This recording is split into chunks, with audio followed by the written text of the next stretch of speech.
Welcome to CMST Online. My name's Jamie, and in this session we're going to be getting tuned up, so grab your guitar and we'll get started.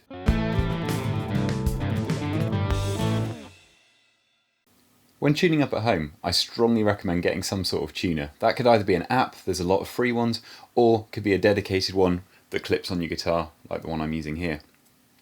All of them work in a very similar way. There's usually a pin on one side or the other. As you play, it will move more toward the middle or further away from the middle. What we're aiming for is the note to be in the middle.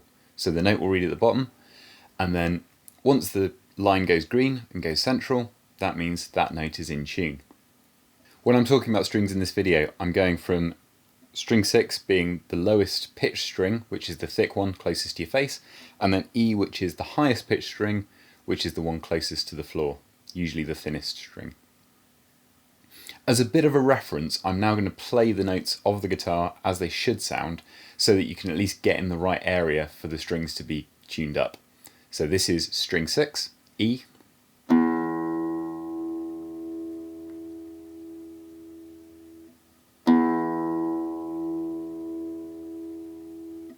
This is string 5, which is A.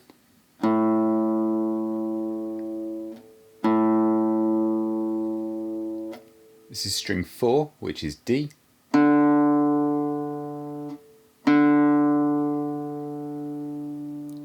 String 3, which is G.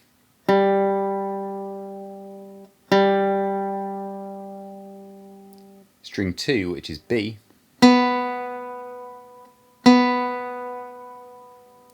And string 1, which is E.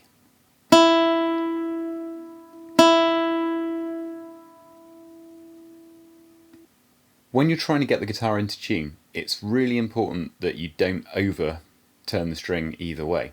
So what we want to do is we want to play the string and then turn the tuning peg while the string is ringing, because that way you'll hear which way you're turning it, and you'll hear if it's getting closer to the correct note or further away, and hopefully that'll avoid breaking a string or the string becoming really, really loose. Hopefully now your strings should be sounding like this. String 6, which is the lowest one. String 5, string 4, string 3, string 2, and string 1. Now we're in tune, you can carry on with the rest of the exercises or practicing some tunes you already know.